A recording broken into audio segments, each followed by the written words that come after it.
नमस्कार।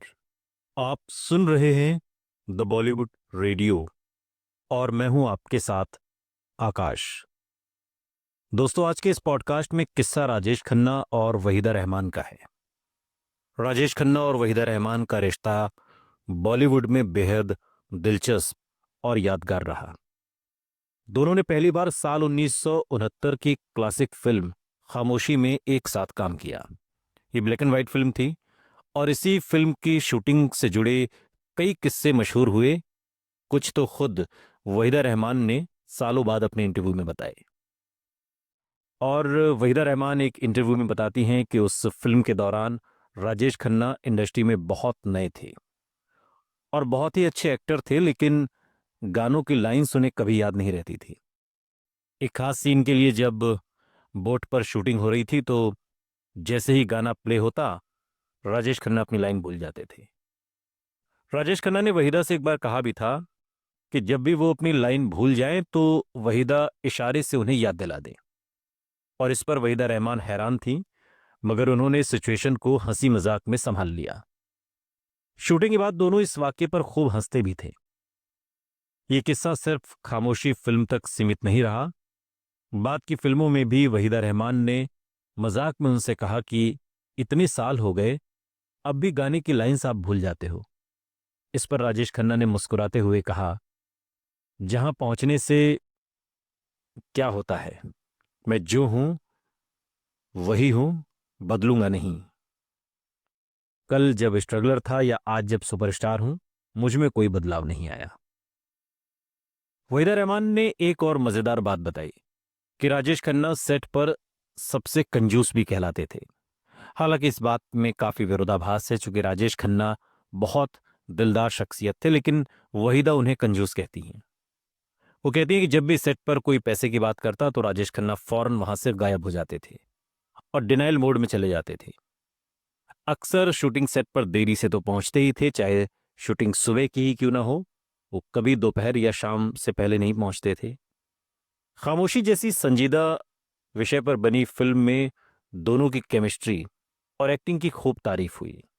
वहीदा रहमान ने कहा था कि राजेश खन्ना वाकई में जादूगर थे, जिनकी मासूमियत और एक्टिंग उन्हें भी मोहित कर गई। बाद में धर्म कांटा, मकसद जैसी फिल्मों में भी दोनों ने साथ काम किया। वहीदा रहमान ने फिल्म खामोशी के सेट से जुड़े कुछ और दिलचस्प किस्से बताए।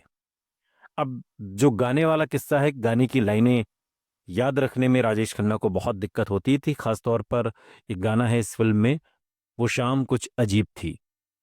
और इस गाने की शूटिंग के दौरान, शूटिंग के समय कई बार राजेश खन्ना अपनी लाइन भूल जाते थे, जिससे निर्देशक हेमंत कुमार बहुत परेशान हो गए। और ऐसे में राजेश खन्ना ने वहीदा रहमान से कहा कि जब आप मेरे गले लगें तो गाना चुपके से गुनगुना दीजिएगा और मैं आपके इशारे पर सही लाइन लिपसिंग कर दूंगा। वहीदा रहमान ने उनकी बात मान ली और कैमरे के पीछे सॉफ्टली गाना गुनगुनाया, जिससे राजेश खन्ना सही बोल पर लिपसिंग कर पाए। और ये किस्सा सेट पर मौजूद सभी लोगों को खूब याद रहा। बाद में वहीदा रहमान ने खुद ये घटना कई इंटरव्यूज में शेयर की कि राजेश खन्ना को गाना याद न रखने की जो समस्या थी, उसका सॉल्यूशन ये था कि मैं खुद उन्हें गाकर गुनगुनाकर याद दिलाती थी। वहीदा रहमान बताती हैं कि खामोशी की कहानी और किरदार में खुद को इतना डुबो लिया था कि जब शूटिंग खत्म हुई तो वो कई दिनों तक इमोशनली महसूस करती रहीं। अगली फिल्म की शूटिंग के वक्त भी वो पूरी तरह से उस किरदार से बाहर नहीं निकल पाई।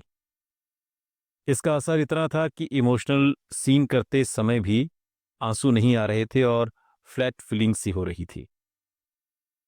एक सीन में जब राजेश खन्ना का किरदार दरवाजे के उस पार जोर जोर से दरवाजा पीटता है और वहीदा रहमान का किरदार चुपचाप अंदर बैठा है, तो इस साइलेंट स्ट्रगल को निभाना उनके लिए सबसे कठिन था।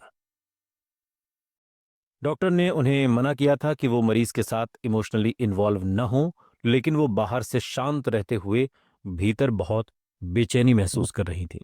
अगर आपने फिल्म खामोशी देखी हो, जिसमें एक नर्स की भूमिका में वहीदा रहमान है और एक मरीज के किरदार में राजेश खन्ना, वहीदा रहमान ने फिल्म के निर्देशक हेमंत कुमार को खुद राजेश खन्ना का नाम सुझाया था, क्योंकि फिल्म हीरोइन प्रधान थी और बड़े सितारे इसे करने से हिचकिचा रहे थे। राजेश खन्ना बहुत शर्मीले और शुरू में लाइनें भूलने वाले थे, लेकिन उन्होंने अपने मासूम परफॉर्मेंस से फिल्म को यादगार बना दिया। वहीदा रहमान ने इस बात को भी याद किया कि खामोशी के सेट पर एक पॉजिटिव और गंभीर माहौल था और सभी कलाकार अपने रोल में पूरी तरह डूबे रहते थे। वहीदा का मानना है कि अनलेस आप खुद दर्द महसूस करें, आप दर्शकों को फीलिंग नहीं करा सकते। खामोशी के सेट पर वहीदा रहमान और उनके सह अभिनेताओं ने इसी फिलॉसफी को लेकर काम किया और फिल्म सुपर डुपर हिट साबित हुई।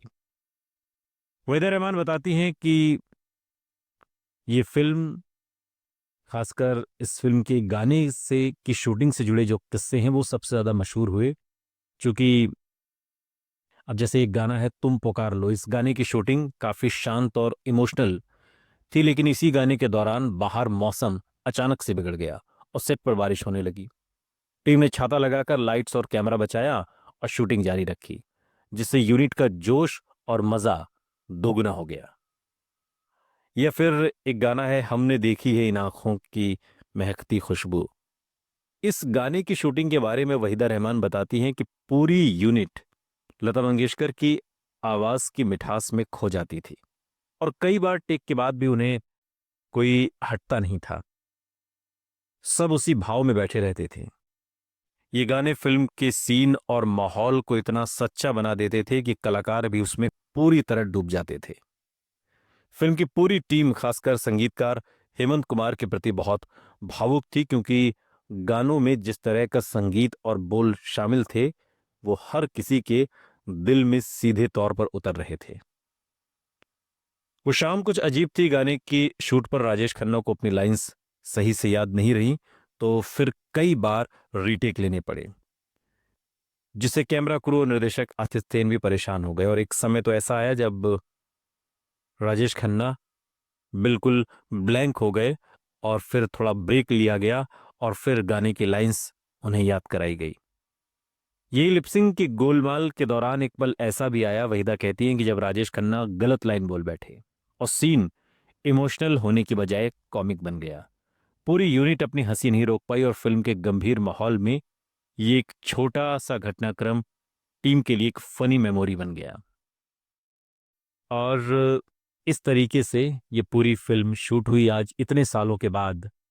इस फिल्म की जब कहानी तमाम इंटरव्यूज में मुझसे पूछी जाती है, वहीदा कहती हैं, तो मैं फिर से उन्हीं पलों में वापस लौट जाती हूं जहां अब दोबारा कभी जाया नहीं जा सकता। सुनते रहिए द बॉलीवुड रेडियो, सुनता है सारा इंडिया।